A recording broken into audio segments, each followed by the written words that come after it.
கிறிஸ்துவுக்குள் பிரியமானவர்களே, இந்த காலை பொழுதிலே விடியல் வார்த்தைக்கு உங்களை அன்போடு வரவேற்கிறேன்.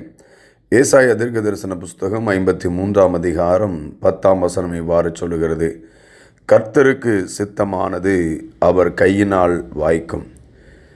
அன்பானவர்களே, இந்த வசனம் நமக்கு ஒரு ஆழமான உண்மையை சொல்லுகிறது. நாம் புரிந்து கொள்ள முடியாத பாதையிலும் தேவனுடைய சித்தம் செயல்பட்டு கொண்டிருக்கிறது. முதலாவதாக, தேவனுடைய சித்தம் என்பது அது எளிதான பாதை அல்ல. சித்தமானது என்பதற்கு இங்கே எபிரேய மொழியிலே ஹெபேஸ் அப்படிங்கிற வார்த்தை பயன்படுத்தப்படுகிறது. இதன் பொருள் விருப்பம், சித்தம், நோக்கம், தேவனுக்கு பிரியமான திட்டம் என்பதாகும். இந்த ஏசாயா 53ஆம் அதிகாரத்தில் தேவனுடைய சித்தம் துன்பப்படுகின்ற, பாடுபடுகின்ற வேலைக்காரன் அல்லது ஊழியக்காரன் மூலமாக நிறைவேறுகிறது. சிலுவை மனிதர்களின் பார்வையில் தோல்வியாக தெரிந்தது.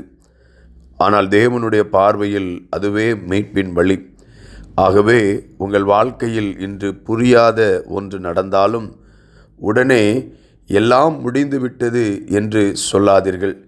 நமக்கு புரியாத பாதையிலும் தேவனுடைய சித்தம் செயல்படலாம். இரண்டாவதாக, தேவனுடைய சித்தம் அவருடைய கையினால் நிறைவேறும். இங்கே வசனம் சொல்லுகிறது, அவர் கையினால். தேவனுடைய கை என்பது அவருடைய வல்லமை, அதிகாரம், செயல்பாடு ஆகியவற்றை வெளிப்படுத்துகிறது. மோசேயிடம் ஒரு கோல் மட்டுமே இருந்தது. தாவீதிடம் ஒரு கவன் மட்டுமே இருந்தது.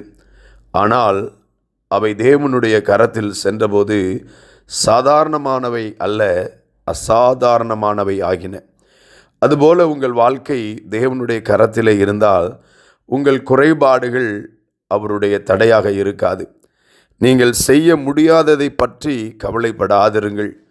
தேவன் செய்ய விரும்புவதை அவர் தமது கையினால் நிறைவேற்ற வல்லவர்.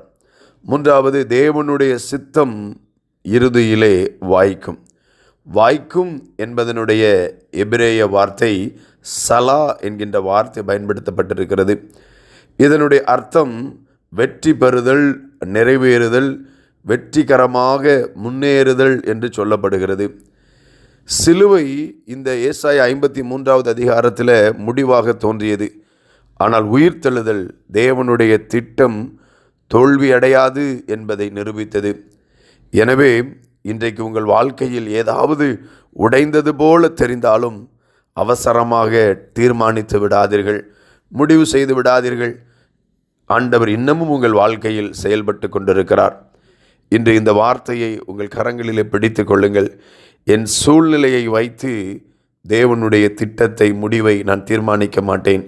தேவனுடைய கரத்தை நான் நம்புவேன். இன்றைக்கு உங்கள் பாதை கடினமாக இருக்கலாம்.